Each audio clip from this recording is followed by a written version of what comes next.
The media needs to take responsibility for the effect that it has on our younger generation, on these girls that are watching these television shows and picking up how to talk. And the word fat, I just think it should be illegal to call somebody fat on TV. I mean, if we're regulating cigarettes and sex and cuss words because of the effect it has on our younger generation, why aren't we regulating things like calling people fat?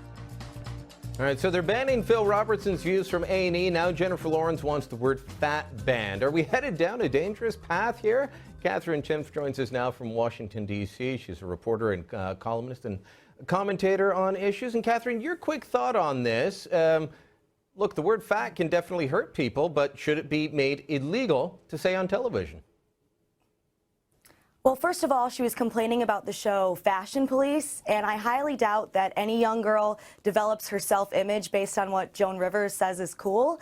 But even if they did, I don't think the government doesn't have the right or even the ability to legislate people out of having hurt feelings. I think that maybe the better thing would be for parents to say, look, ignore the fashion industry, period. I mean, this is not a health-driven industry, whether we're talking about shows about fashion on television or the magazine industry based up around it, such as Vogue. This is an industry that obsesses over image in a very unhealthy way. None of the women in those magazines or on those shows that you talk about look like the real women we see on the streets that are in our families. Right, absolutely. And that's why I thought this was funny that she would say something like this, because that's how she makes her money. If she were that concerned, maybe she could tell people in magazines not to airbrush her photos or something like that, because I don't think that these image problems that women have come from people calling other people fat on television. I think it comes more from seeing these pictures that nobody looks like in real life.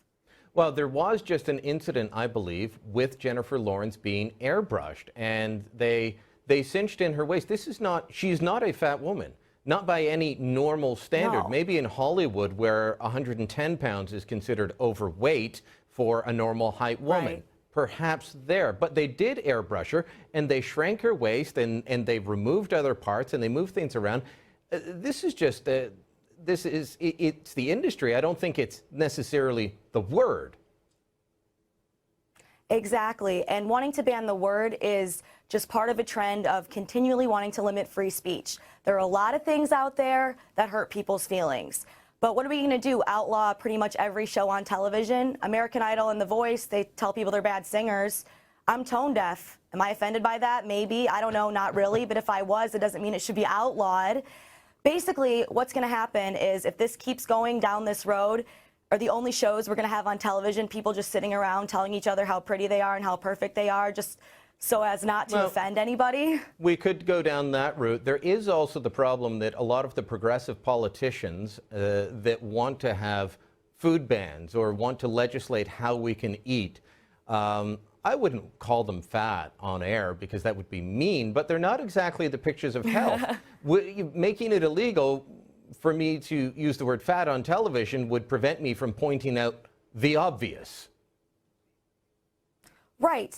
And it's almost, there's another side to it where women who are thin or who are in good shape are accused of not eating. Go eat a cheeseburger. It's a good thing to be healthy. It's a good thing to be in shape.